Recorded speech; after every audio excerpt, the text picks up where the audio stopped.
The evidence of cold snaps during the winter are here, but there are also signs of spring. As we move to mid-February, there are lots of things to do in the garden. Now you're going to want to start cleaning up these landscape areas and clearing out all that dead wood that is here and removing frozen foliage that is now all dried up.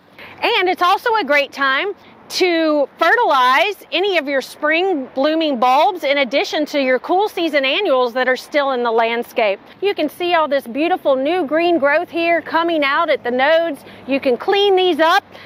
And speaking of greening up, those weeds in the lawn are really going to take off right now, like this sticky willy here, and annual bluegrass, clover. You're going to see it all over the place. If you want to give your warm season turf grass a jump start, take care of those weeds now. They will compete for sunlight and water and nutrients, and if we take care of those in the wintertime, that gives our turf grasses a better regrowth in the springtime. Now, one other thing that you want to take care of in February is trimming back those roses. Now, our rule of thumb is Valentine's Day, but if you get it within a couple of weeks afterwards, we want to go ahead and trim our roses in February and go ahead and fertilize so we get that nice flush of blooms for the spring.